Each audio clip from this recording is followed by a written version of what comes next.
1-93페이지. 두 번째 그 메일 클라이언트, 이제 웹 브라우저, 그러니까 웹 클라이언트입니다. 웹 브라우저 보안이라고 그랬지만 웹 클라이언트 보안입니다. 이제 메일 클라이언트 보안이 되겠죠. 두 번째.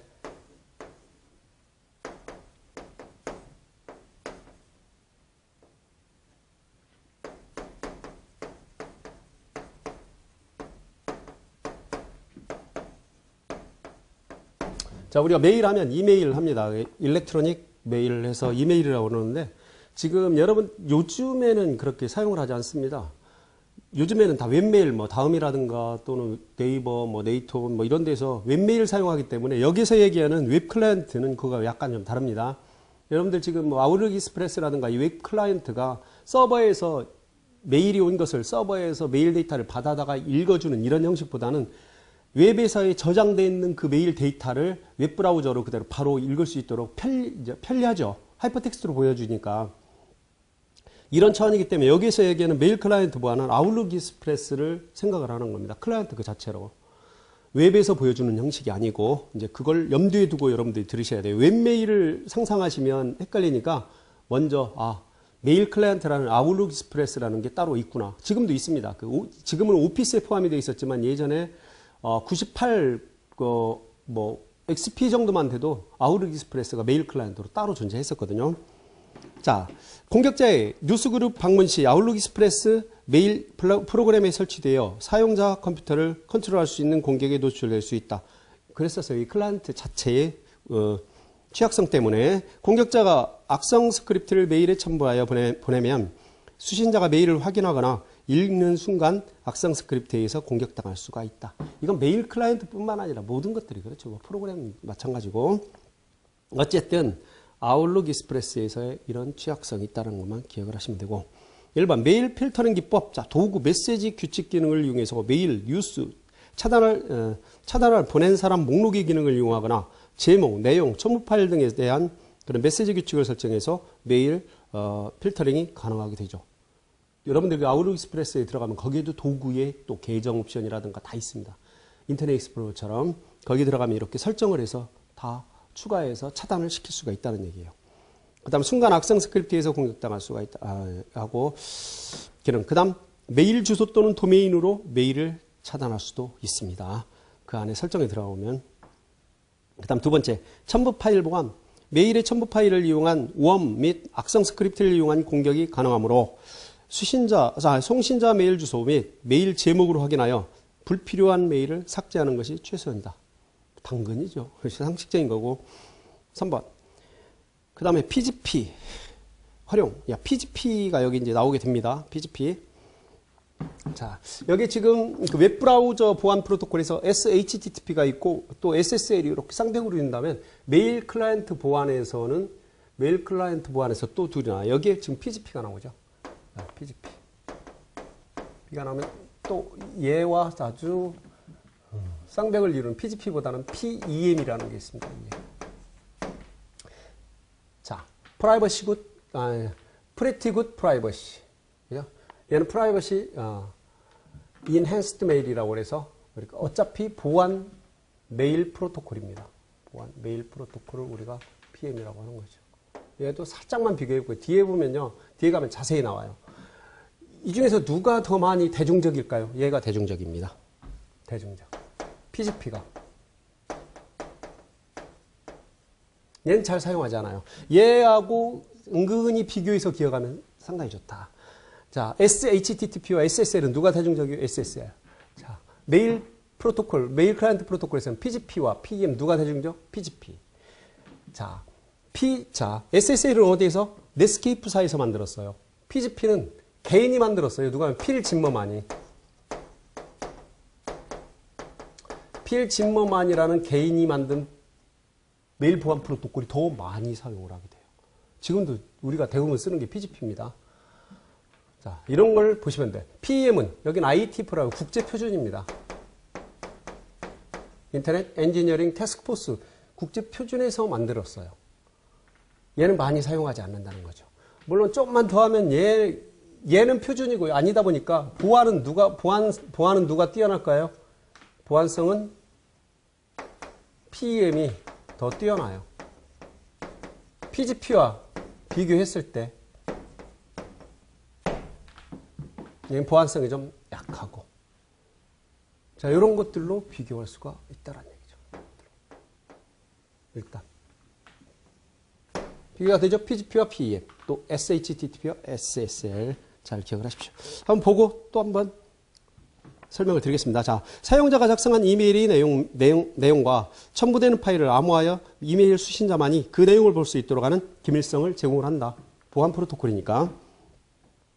그 다음 전자서명 기능을 제공해서 수신자라고 주장하는 그 사용자와 이메일의 실제 송신자가 동일인가를 확인할 수가 있다. 검증이 가능하다는 얘기죠. 뭘 지원해줘요? 전자서명 기능을 지원을 해준다는 얘기예요. 자, BGP. 자, 특징. 인증받는 메시지와 파일에 대한 전자서명 생성과 확인. 전자서명을 지원해준다고 그랬죠. 위에서. 키 관리를 그래픽 인터페이스로 지원해준다. 얘 특징적이에요. 이건 뭐야? GUI 환경으로 지원해준다. 그래픽 유저 인터페이스로. 잘 기억하시면 되죠. 그 다음 공개키를 40그룹바이트까지 생성이 가능하고, 뭐 이건 RSA와 DSS, DPL만 등 두 가지 형태의 공개키 생성이 가능하다. 얘도 중요합니다.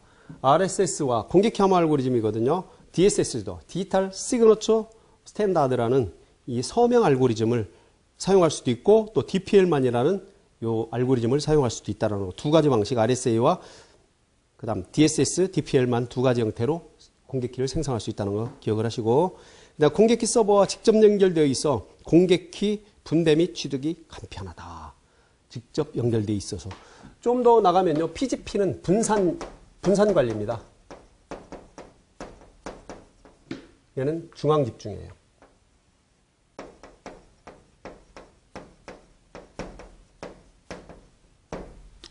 필진법만이 원래 중앙 집중 예의 어떤 허점, 취약성 때문에 분산 관리로 간 거죠.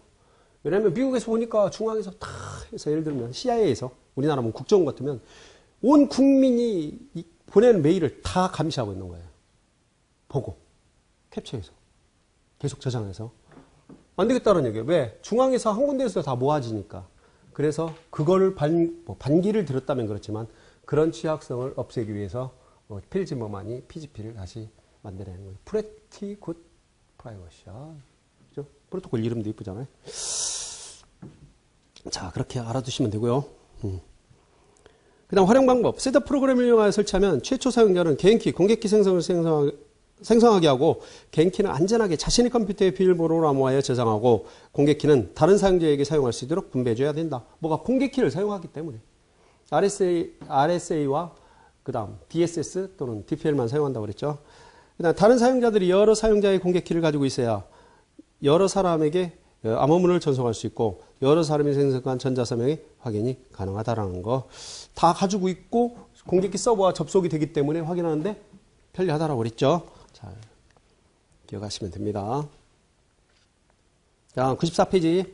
자, 공개키를 분배하는 방법은 크게 세 가지로 나눌 수 있는데, 공개키 서버에 등록하는 방법, 등록해서 쓰는 거, 그 다음에 이메일 내용에 공개키를 포함시키는 방법, 별도의 텍스트 파일에 복사하는 방법, 이 세 가지가 있다는 것도 좀 기억을 하십시오. 그중 다른 건 떠나서 얘네들 둘 비교하면 아주 좋습니다. 이 말 중에 키워드가 어디에 섞여서 나와요. 둘이 비교하는 거. 얘네들도 마찬가지입니다. SHTTP가 나오면 얘가 답이에요. 얘가 나오면 얘가 답이고. 나중에 자세하게 설명을 해드릴게요. 뒤에 가면. 어플리케이션 보안이라든가 네트워크 보안에서 프로토콜들은 자세히 설명을 드립니다. 자, 여기까지가 우리가 메일 클라이언트 보안이었었고, 그 다음에 두 번째 이제 아웃룩 익스프레스에 대해서 한번 들어가 보는 거예요. 아까 그 인터넷 익스플로러에서 그 도구에 인터넷 옵션에 들어갔던 것처럼 아웃룩 익스프레스에도 도구에 그 옵션에 들어가면 이렇게 일반 탭이 있어요. 일반 탭에서 설정할 수 있는 게 다 나옵니다. 그 다음 서명 탭에서 설정하는 거 이렇게 나오고요. 그 다음 보안 탭에서 설정하는 거. 반드시 들어가 보셔야 돼요. 여러분들 그 한컴 오피스가 아니라 마이크로소프트 오피스 있잖아요. 오피스 들어가면 아웃룩 익스프레스가 지금은 그 오피스에 포함이 되어 있습니다. 들어가서 한 번 정도 꼭 기억을 하시면 돼요. 아니면 한 문제 틀려준다고요? 아깝잖아. 한 문제 틀려주다 보면 여러분들 59점으로 거시기 할 수가 있으니까. 하여튼 그래도 여러분들이 기본적으로 메일 클라이언트인 아웃룩 익스프레스 가 좀 있는 정보 정도로 한번 들어가 보는 게 좋습니다. 95페이지 연결 탭. 그럼 한번 살짝 물어볼까요?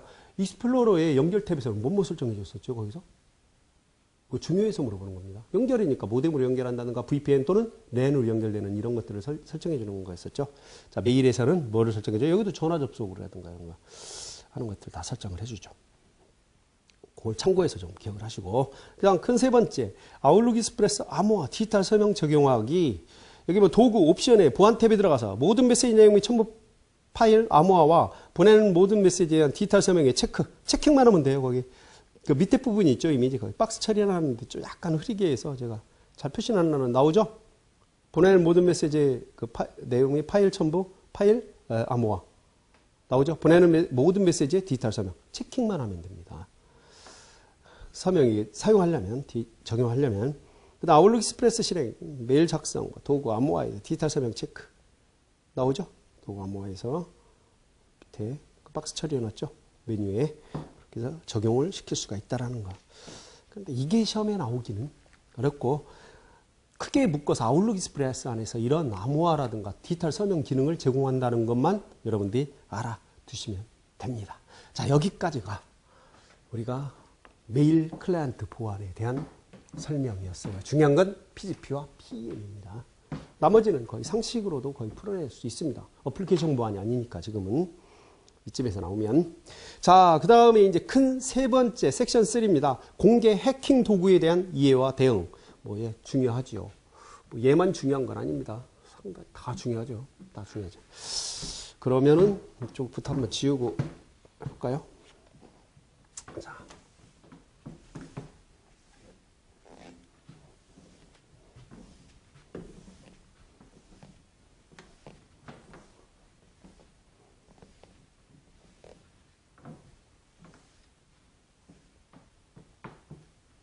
여기까지 지우죠. 뭐 맞아, 지우는 길에. 자.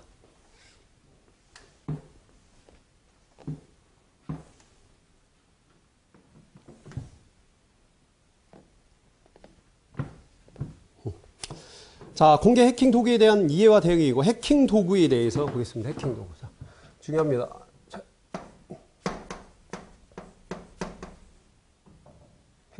해킹 도구. 해킹 도구를 보겠습니다. 첫 번째 나오는 게 트로이 목마죠. 트로이 목마.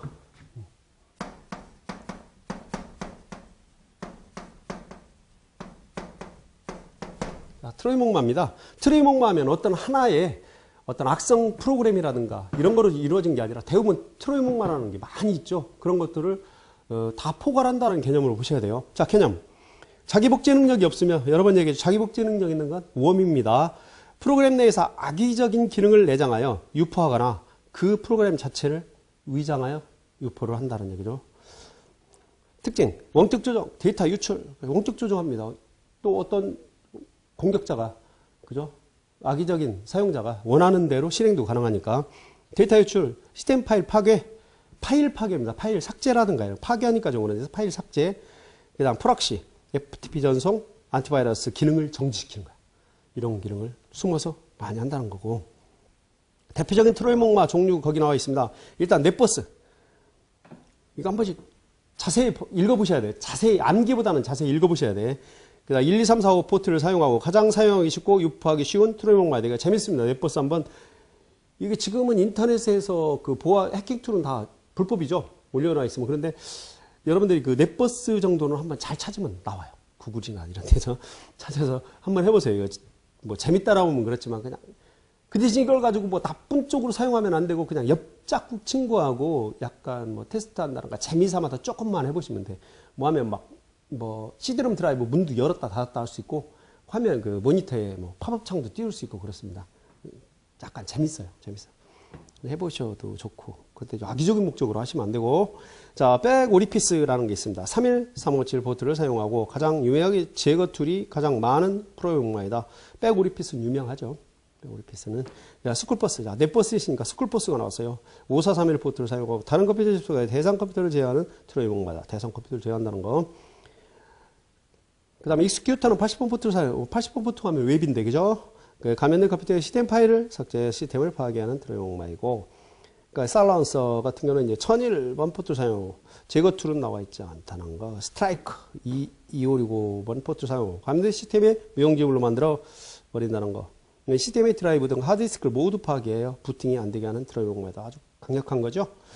여러분들이 잘 알아보시고 백오리 피스나든가 이런 것들 참고적으로 자세히 한번 정독으로 읽어보세요. 암기한다는 건 좀 그렇고, 만약에 설마 암기하고 싶은 학생은 뭐 시험 보기 바로 직전에 한 번 정도 해보시는 게 좋습니다. 이 모든 것을 박스 처리했을 때 얘를 뭐를 뜻하나도 알으셔야 돼. 얘들만 넷버스, 백오리피스, 스쿨버스, 익스큐터, 사일런서, 스트라이커를 딱 박스 처리하는데 얘는 뭐를 뜻하냐? 어떤 막 원바이러스, 일반적으로 뭐 트로이 목마, 루트킷, 묶음음법, 트로이 목마입니다. 그걸 알아야 돼요. 맨 내용만 깊이 들어가지 그걸 묶었을 때 뭐냐고 물어보면 몰라요. 나올 수 있습니다. 나올 수 있다고요. 그 다음 2번 크래킹 도구가 있습니다. 루트킷이 있어요. 그 다음 트로이 목마가 있거든요. 루트킷이 나오죠. 크래킹 도구.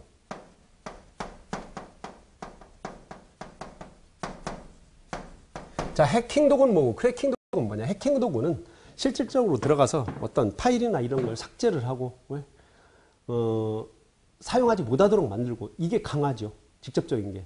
그러니까 크래킹은 약간 변조라든가, 이건 좀 방송용어로 무적합하지만 좀 어리버리하게 만드는 이런 정도를 크래킹이라고 보죠. 아니면 일부를 변경을 한다든가 프로그램을 크래킹해서 도구로 보는 겁니다. 또는 뭐 패스워드라든가 이런 걸 간단하게 알아낸다든가 이런 것들 다 크래킹이라고 하는 거죠. 그 중에서 이제 중요한 게 뭐예요? 루트킷이 나왔네요.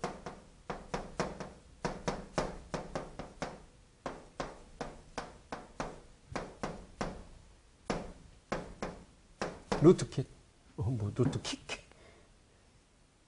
루트킷입니다. 자, 킷이 뭐예요? 어떤 묶음이라든가 이런 것들 킷이라고 그러죠. 세트를 킷이라고. 루트의 세트. 루트는 뭐? 리눅스 계열에서는, 유닉스 계열에서는 대빵을 루트라고 그랬죠. 가장 최고 관리자를. 그랬을 때 개념 보세요. 루트 권한을 획득하기 위한 악의적인 의도를 가진 사람이 사용하는 백도어이다. 자, 백도어도 여러 개 포괄적입니다. 백도어도 뭐 하나가 딱 백도어는 아닙니다.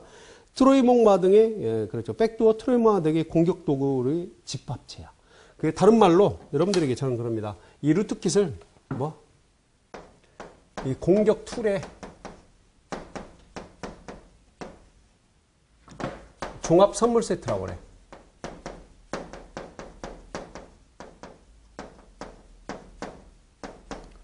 공격 툴을 루트킷이 하나의 어떤 프로그램이 아니라 어떤 트로이 목마라든가 이런 것들을 여러 가지 툴을 모아서 같이 작동을 시키고 그 루트킷이라는 이름 하에 크래킹을 한다든가 이런 것들을 모아놓은 겁니다.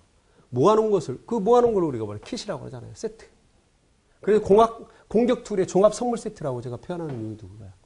여러 가지 백도어라든가 또 악성 프로그램 또는 뭐 패스워드 크래커 이런 것들을 모아서 사용할 수 있는 게 루트킷이에요. 물론 이걸 가지고 이제 최고의 목적은 뭡니까? 유닉스나 윈도우즈에서는 어드민 권한이 있으면 다 할 수 있죠. 그 시스템 안에서 못할 게 없죠. 또 유닉스 계열에서 리눅스나 루트 권한만 얻으면 못할 게 없지 않습니까? 그 권한을 얻을 때 얘를 사용해서 얻어낼 수도 있다는 얘기죠. 종합 선물 테스트니까. 그러니까 거의 다 가능하다고 보는 거예요. 아주 막강한 거죠. 특징을 한번 볼까요? 자, 트래픽이나 키록을 감시할 수 있다. 안 될 게 보세요. 종합 선물 세트라고 그랬죠? 공격자 이용 목적이 시스템 내 백도어 생성 다 되고 다 모아놓은 거니까 로그 파일을 수정할 수도 있고 그걸 못하겠어요. 루트킷이. 네트워크상의 다른 컴퓨터를 공격 툴 종합 선물 세트. 기존 시스템 도구를 수정할 수도 있고 그 다음 시스템 흔적을 제거 다 할 수 있어요. 흔적 제거, 공격 뭐. 그래서 종합 선물 세트 아닙니까? 이름하여 종합 선물 세트.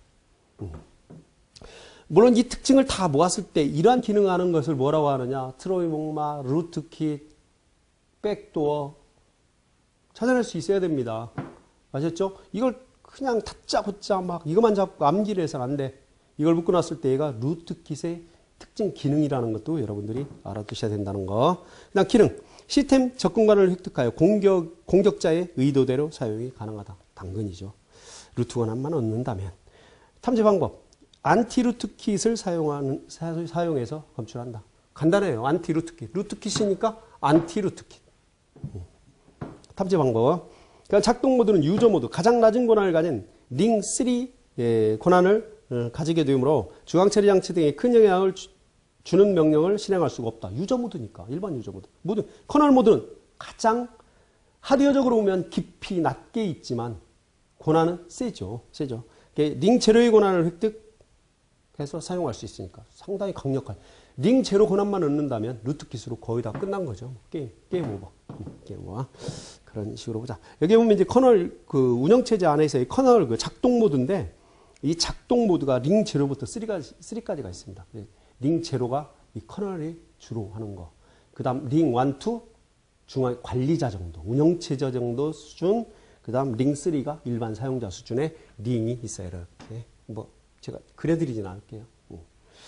가장 높은 단계, CPU까지, 하드웨어까지 컨트롤할 수 있는 단계가 링 제로라는 거. 잘 아시면 되고. 또 운영체제 할 때 커널 바로 밑에가 뭐였어요? 하드웨어죠. CPU라든가 이런 것들. 하드웨어, 커널 모드로 작동, 제어가 가능하다는 거죠.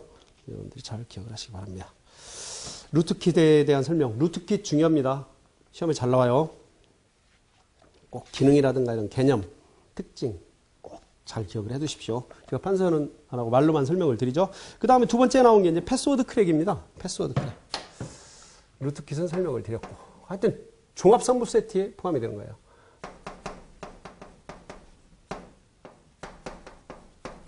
패스워드 크랙. 패스워드 크랙 하는데 이제 공격 방법이 무차별 대입 공격, 사전 공격, 암호 추측 공격 이 세 개가 있다는 건 여러분들 꼭 기억해야죠. 그죠? 아까 이제 무차별 대입 공격 같은 경우 설명을 드렸었죠? 어디에 설명드렸었나요? 이전 시간에 윈도우 보안에서 임계값 할 때 설명을 드렸었죠? 임계값 공격, 그 다음 뭐 사전 공격,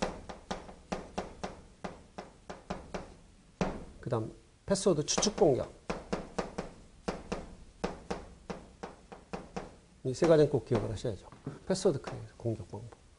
얘네들 둘을 막기 위해서 우리가 임계값을 설정했었죠. 패스워드 3번 틀리면 얘는 계속해서 대입을 해보는가, 막 맞힐 때까지 패스워드 알아낼 때까지 대입해보는 거니까 그건 3번 정도로 임계값 설정을 3번만 하면 그대로 서버가 막아버리죠. 그렇기 때문에 그런 임계값 설정과 관련이 있다. 그 다음 세 번째, 이제 하나 보면 무차별 대입 공격, 암호를 찾기 위해서 가능한 모든 조합을 시도해보는 거예요. 계속해서. 로그인 될 때까지. 사전 공격 같은 거, 사전 파일을 이용해서 계정 패스워드에 대입을 해보는 거고. 여러분들 뭐 예를 들면 웹스트라든가 이런 것들 다 사전 파일 있죠? 그걸 나와 있는 것들을 가지고 대입을 한번 해본다라는 얘기고. 그 다음에 추측 공격은 사용자의 개인정보를 이용해서 암호를 추측해보는 거죠. 일단 그 사람의 그 개인정보를 다 모집한 다음에 이 사람들 주민번호라든가 전화번호라든가 이런 걸 가지고 대입을 해서 우리가 추측을 해내는 겁니다. 그래서 무차별 대입 공격, 브루트 포스 공격, 사전 공격, 딕셔너리 어택, 암호 추측 공격, 패스워드 개싱 공격이라고 그래서 여러분들 잘 좀 기억을 하시기 바랍니다. 세 번째, 패스워드 크랙 프로그램의 종류와 특징 이렇게 씁니다. 자, 패스워드 크랙 프로그램 잘 아셔야 돼요. 되게 유명한 거, 뒤따 유명한 게 존 더 리퍼입니다. 우리가 패스워드는 유닉스 계열에서 암호화돼서 저장을 되죠. MD5라든가 또는 SHA라는 해시함수로 암호화돼서 저장이 되더라도 이 존 더 리퍼로 한 방이면은 다 알아낼 수 있습니다. 뭐 존 명령, 물론 뭐 명령 프로그램 존하고 이제 패스워드 파일 하면 그대로 노출 다 됩니다. 다 볼 수가 있어요. 그래 갈 수 있어요. 그냥 가장 잘 알려진 패스워드 점검 도구이다. 존 더 리퍼. 윈도우즈, 리눅스, 맥 등 거의 모든 운영체에 다 사용 가능합니다. 자, 이것도 인터넷상에서 구할 수 있어요. 그 다음에 패스워드 덤프. 윈도우즈에서 패스워드를 덤프할 수 있는 도구. 패스워드 덤프. 로버트 크랙이라고 그러는데, 자, 패스워드 덤프 같은 경우 이걸, 일단 하고 설명을 드릴게요. 로버트 크랙, 패스워드 취약성을 점검하는 도구예요. 항상 그렇습니다. 우리가 공격 툴은 좋은 의미를 가졌어. 어떤 패스워드 취약성이라는 건 뭐냐면 어떤 사람이 비밀번호를 1, 2, 3, 4, 5, 6으로 해놨어요. 비밀번호를. 그렇다면 어떤 공격자가 그 1, 2, 3, 4, 5, 6이라는 걸 그 사람으로 로그인을 해버리면 시스템, 일반 유저지만 위험한 거죠, 일단은. 그래서 이 로버트 크랙이라든가 이런 거, 존 더 리퍼도 마찬가지입니다. 다 열어봐서 패스워드를 너무 취약하게 입력해 놓은 사람은 전화를 걸려가서 야, 너 1, 2, 3, 4, 5, 6이 뭐냐, 문자와 숫자, 특수문자까지 합해서 해라, 이런 식으로 알려주려고 했는데 그걸 공격자들은 역으로 이용한다는 거죠. 자, 원격 또는 로컬 서버나 PC의 패스워드를 점검하는데 유용하다. 로버트 크랙. 샘 파일. 자, 샘 아저씨 나왔죠. 이거 Secure Authentication 모듈이라고 합니다. 그 윈도우즈에 사용하는 거죠. 파일의 해시 정보를 이용하거나 무차별 공격을 통한 패스워드 취약점을 점검한다. 일단 로프트 크랙은 점검한다. 또 크랙할 수 있죠. 점검이라는 게 다 볼 수 있으니까 크랙한다는 얘기죠. 그다음 IPC 크랙은 사용자 계정 패스워드를 원격지에서 추측하여 취약성을 점검하는 도구다. 사전 단어 공격을 이용한 점검이다. IPC가 뭐예요? 인터프로세스 콜이라고 했죠? 인터프로시저 콜. 원격지로 우리가 공유 폴더에서 IPC 달러 있을 때 널 세션 상대 측 공격할 때 IPC 달러 널 세션 관련이 있다라고 그랬죠. 그걸 이용해서 패스워드를 알아내는 거란 얘기예요. 그 다음에 CHR2 패스워드 같은 경우는 물리적 접근이 가능한 시스템에서 패스워드를 초기화시키는 프로그램이다.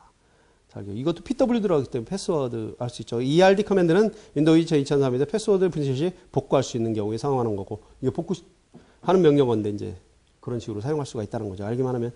그런데 이제 존 더 리퍼라든가 러프트 크랙 또는 IPC 크랙, 나머지 EMD 커맨더 이런 것들은 다 뭐예요? 패스워드가 거기 힌트가 없잖아요. 얘네들을 묶어놨을 때 패스워드 크랙이라는 걸 알아야 돼.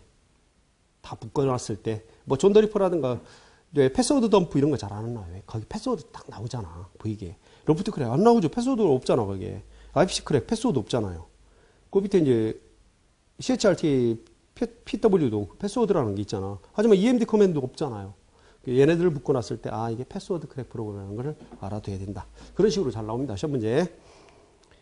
자, 네 번째가 이제 키로고입니다. 키로고. 세 번째 이제 패스워드 크랙 프로그램은 여러분들에게 됐고, 네 번째가 키로고. 얘도 시험에 나왔었죠. 키로고. 이제 패스워드 크랙 프로그램이 나올 차례예요.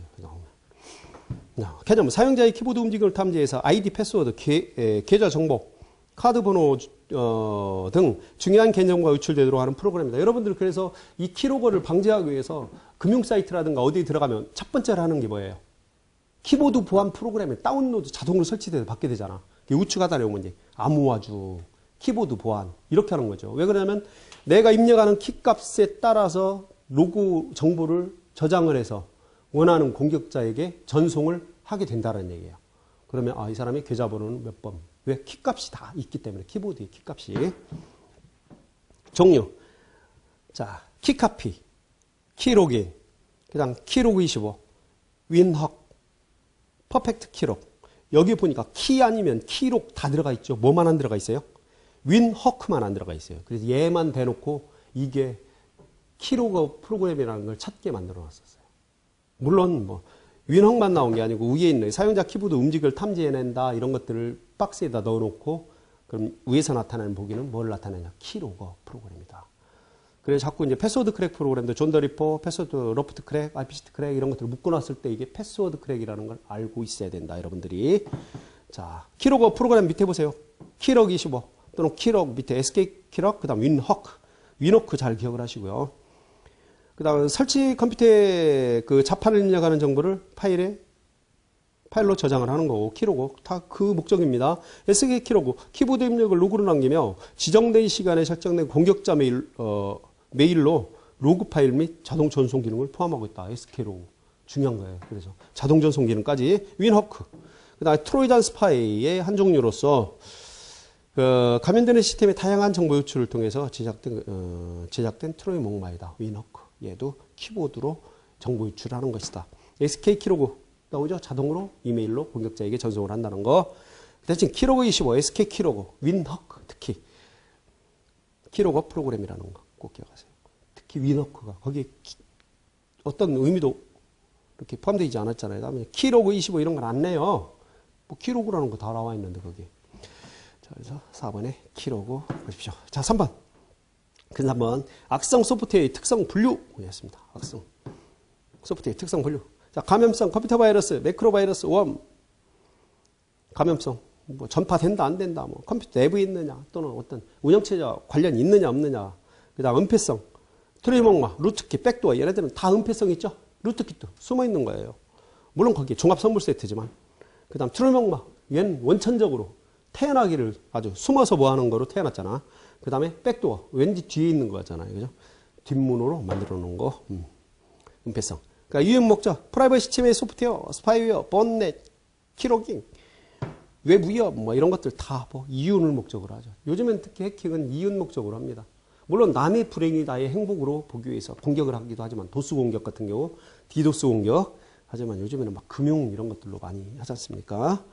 운영체제별로는 리눅스 악성 소프트웨어 또 팜OS 모바일 바이러스 이제 모바일이 나중에 가면 큰 문제가 될 거예요. 아직까지는 그렇게 문제가 없는데요.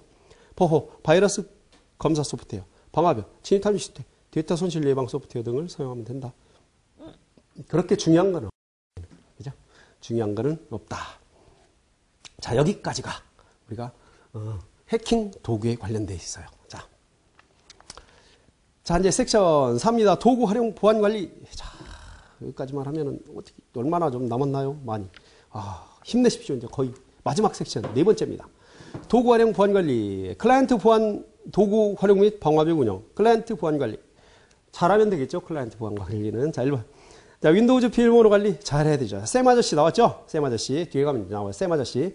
자 시큐리티 어카운트 매니저. 샘 아저씨 어카운트 매니저. 계정 관리 매니저입니다. 그 윈도우즈에서의. 뒤에 시큐어 어센티케이션 모듈이라고 했나요? 이건 팜인데 그죠? 플러그able 어센티케이션 모듈. 샘은 시큐리티 어카운트 계정 관리 모듈이고요. 윈도우즈에서 막 이렇게 왔다 갔다 하면 확장자는 샘 파일로 관리를 하고 파일은 운영체제에 접근할 수 없도록 잠겨 있음. 정해진 경로의 저장 관리, 관리자 비밀번호 문제 시 해당 파일을 조정, 초기화 가능하다. 이게 샘은 뭘 관리하는 거라고요? 계정 관리하는 거예요. 윈도우즈에서 계정 관리. 잘 기억하십시오. 비밀번호 계정 관리를 하는 게 샘 아저씨라고요. 그다음 두 번째 그 윈도우즈 업데이트, 자동 업데이트 구성 가능하죠? 기본적으로 마이크로소프트 업데이트를 하지만 인터넷 환경에서는 WSUS를 이용해서 위서스라고 합니다. 사용하여 윈 업데이트가 가능하다. 위서스를 이용하여 윈 업데이트를 다운로드하기 위해서는 레지스트리의 변경을 통해서만 가능하다. 위서스. 이렇게 해서 업데이트도 가능하다는 거. 여기 상식입니다. 거의 위에 이제 샘 아저씨만 여러분들이 시큐리티 어카운트 매니저라는 것만 잘 좀 기억을 하시면 됩니다. 세 번째, 윈도우즈 원격 데스크탑. 이건 원격 데스크탑은 우리 유닉스 계열에서는 텔넷으로 접속을 해서 뭐 커맨드 라인 인터페이스로 사용할 수가 있는데 윈도우즈는 그게 거의 불가능하죠. 물론 파워쉘이라는 게 나오긴 나와 있는데 원격으로 접속해서 사용하기는 좀 그렇거든요. 그래서 원격 데스크탑이라는 걸 가지고 접속을 해서 그 서버를 직접 원격에서 관리할 수 있도록 만들어주는 겁니다. 원격 데스크탑과 원격 지원이 있으며 동일한 기본 기술을 사용한다. 그렇죠. 원격 지원도 있고요. 원격 데스크탑 기능으로 다른 컴퓨터에 실행 중인 윈도우즈 세션에 접근 가능하다. 접근 가능합니다. 예를 들면 뭐 어떤 친구가 서버를 운영하고 있는데 이거 서버 다 설정할 줄도 모르고 뭔지 잘못 이렇게 했는데 안 돼. 그럼 네가 좀 와서 해주려면 그때 어드민 아이디와 비밀번호만 알려주고 IP 주소만 알려주면 직접 넣고 접속을 해서 직접 관리해 줄 수도 있습니다. 그 다음에 윈도우즈 원격이 기본적으로 TCP 3389를 사용하며 터미널 서비스가 구동 중이어야 한다. 서비스는 당연히 구동 중이죠. 대부분 중입니다. 그리고 또 만약에 구동이 안 돼 있으면 구동해놓고 접속을 의뢰를 하면 되는 거고요. 다만 은근히 여러분들 기왕 나온 길에 TCP 3389가 원격 데스크탑 TCP 포트라는 것도 좀 살짝만 기억하려고 노력을 해보세요. 네 번째, 서버에서는 그 터미널 서버가 존재를 한다. 그죠? 터미널 서버는 관리 목적이 아닌 일반 사용자에게 윈도우즈 서비스를 제공할 목적으로 라이센스를 추가 배포하여 동작이 가능하다. 자, 터미널 서버는 뭐? 라이센스가 추가로 필요하다는 걸 꼭 여러분들이 기억을 하십시오. 라이센스가 추가로 필요하다. 터미널 서비스는. 나머지는 그대로 사용하면 됩니다. 이런 것들이 윈도우즈 클라이언트 보안 관리에서 옳지 않은 걸 찾아갈 때 하면 추가 배포해야 된다. 이런 것들로 틀리게 만들어 놓습니다. 한두 번 나왔어요. 이런 것들이. 꼭 기억을 하십시오. 빗줄기를 해놓고. 터미널 서비스는 추가다. 그 다음 두 번째, PC용 해킹 방어 소프트웨어 1. 블랙 아이스라고 그래서 프로텍션 버전인데 웹에서 자신의 컴퓨터에 접근한 것을 감시, 제어, 차단, 허용하는 프로그램이다. 여러분들도 다운로드 받아 설치하실 수 있습니다. 그러니까 개인 PC용 방화벽입니다. 소프트웨어적으로. 윈도우즈 자체의 방화벽이야. 윈도우즈 자체 방화벽은요, 그렇게 쓸 데가 별로 없습니다. 그렇잖아요. 너무 나 좀 사용할 거냐 말 거냐로만 사용하잖아요. 그래서 그 방화벽을 사용하게 되면 실질적으로 정상적인 서비스도 차단되는 경우가 있어요. 세세하게 그 범위를 또는 항목을 설정해 줄 수 없기 때문에. 그래서 이런 개인 방화벽을 다운로드 받아서 공개용이라면 사용하실 수도 있다는 얘기야. 그러니까 침입 차단 기능으로 IP 주소 포트를 기반하여 접근 허용 차단 등으로 필터링 할 수가 있다. PC용이기 때문에 얼마든지 할 수 있습니다. 여러분들이 중요한 정보가 있다면. 그 다음에 어플리케이션 보호 기능으로 어플리케이션 상황을 모니터링하여 실행 허가 거부를 선택할 수 있기 때문에 악성 코드 모니터링도 가능하다. 블랙아이스 한번 사용해 보십시오. 그 다음 101번, 101페이지. 침입탐지 패턴을 보유한 침입탐지 시스템으로 침입탐지를 기반한 자동 차단 기능도 포함을 한다. 좋죠. 그 다음 보통 방화벽을 갖는 인바운드, 그렇죠? 들어오는 거, 아웃바운드, 나가는 거, 트래픽에 대한 차단 위주의 기본 정책 보호 기능 외에 일반 성형 침입탐지 시스템 정도의 그 침입 탐지 엔진을 장착하여 이를 침입 차단 기능과 연동이 된다는 거죠. 탐지만 하는 게 아니라 탐지에서 차단도 할 수가 있다는 얘기야.